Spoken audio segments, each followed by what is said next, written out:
Assalamualaikum warahmatullahi wabarakatuh. Kami dari kelompok 6 akan mengobservasi pengaruh cuaca terhadap aktivitas manusia. Ada lah. Oke guys, kami kelompok 6.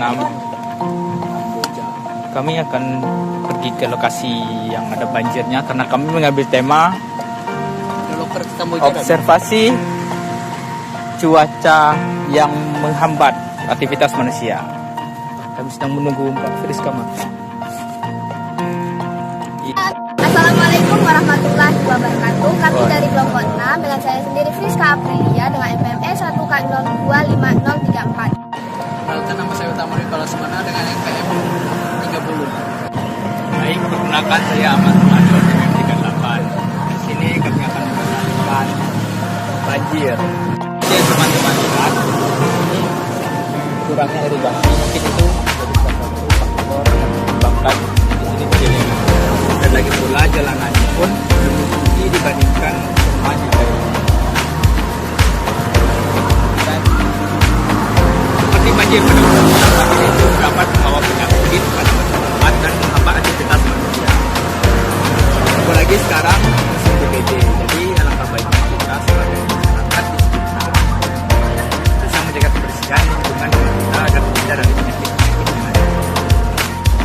Nah, di sini sudah terjadi banjir yang akibat dari pengaruh cuaca curah hujan yang deras. Nah, seperti yang kita lihat, banjir ini memiliki banyak risiko, yaitu adanya penumpukan bakteri, perkembangbiakan bakteri, dan dapat merusak perabotan rumah-rumah dan menghambat aktivitas manusia.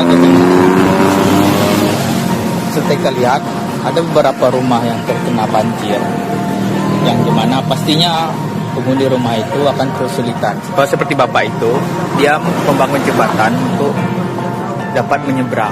Dan di sini tidak ada jembatan, mungkin bapak ini kesulitanlah dalam menyeberang. Dan ini dia penampakan banjirnya. Yang banjir ini cuma di sebagian rumah sekitar yang di bawah sini, yang dekat jembatan itu. Jembatan itu sudah diperbaiki, jadi kurang jelas jembatannya. Dan di bagian situ mungkin sedikit lebih tinggi dibandingkan bagian ini, jadi tidak terjadi banjir. Nah, di situ bisa kita lihat, di situ ada jembatan. Nah, jembatan itu berfungsi untuk orang untuk menyeberang. Seperti yang kita lihat, di sini juga ada perbaikan jalan. Ini juga salah satu faktor akibat terjadinya banjir dengan tidak stabilnya aliran air yang menuju ke bawah. Baik, mungkin ini salah satu penyebabnya. Seperti yang teman-teman lihat, di sini cukup banyak sampah yang terlihat. Mungkin itu salah satu penyebabnya, karena sampah seperti yang kita ketahui, sampah itu dapat menyebabkan penyumbatan dari irigasi air. Mungkin ada yang tersumbat jadi mengakibatkan banjir dengan curah hujan yang sangat tinggi dari malam, jadi akibatnya banjir. Baik, di sini kami sedang melihat beberapa rumah yang terkena. Di sini ada sekitar 12 rumah yang terkena dampak dari banjir. Dan 12 ini, seperti kita lihat, ini berada di dekat dengan sungai. Mungkin itu salah satu penyebabnya. Di sini kami akan mencoba turun untuk melihat secara langsung di bawah. Nah, banjir ini kebetulan rumah ini cukup tinggi, jadi tidak terlalu terkenal.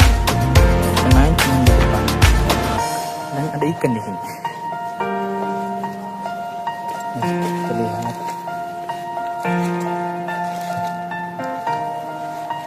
ada beberapa rumah yang terkena secara langsung dan mungkin air masuk juga di dalam rumah ini.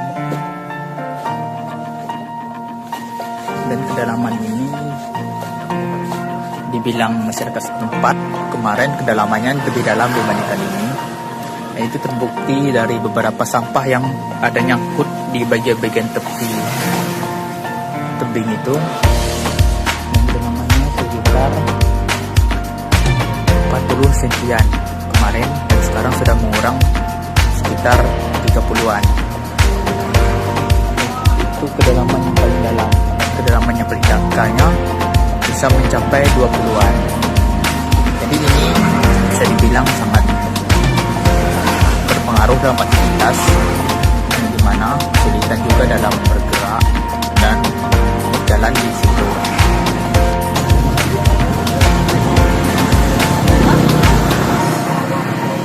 Seperti yang teman-teman lihat, kalau tidak diiringi dengan irigasi yang sesuai di daerah sini, maka akan besar kemungkinan di daerah-daerah situ pastinya bisa juga akan terjadi banjir. Karena seperti kita lihat di sini, irigasinya sangat kurang.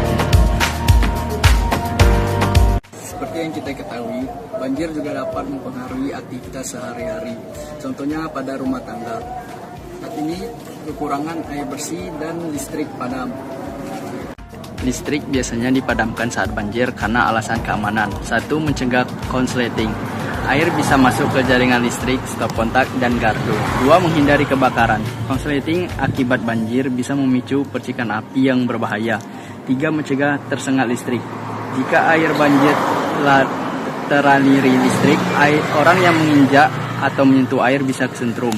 Jika pemadaman listrik saat banjir adalah langkah darurat untuk keselamatan jiwa dan harta. Nah, baik.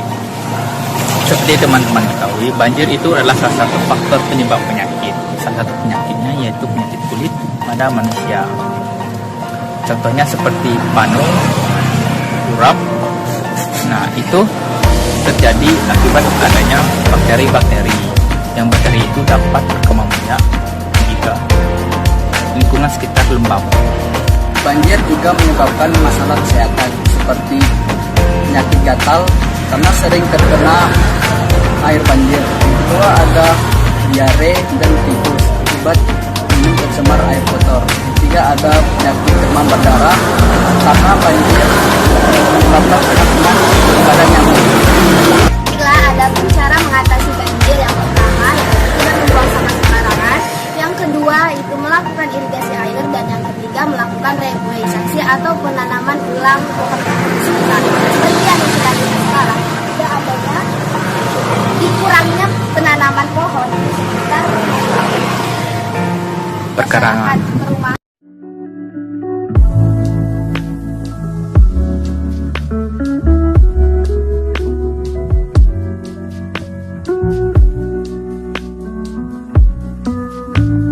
Oke, kebetulan di seberang tempat banjir tadi ada daerah di sini yang seperti kita lihat airnya cepat sekali surut. Mungkin itu dikarenakan banyak sekali tumbuhan di sini dan ada irigasinya yang cukup lancar. Dan juga minimnya sampah di seberang sini. Iya. Walaupun ada satu. Baik, itulah video observasi dari kami. Sekian, terima kasih. Wassalamualaikum warahmatullahi wabarakatuh.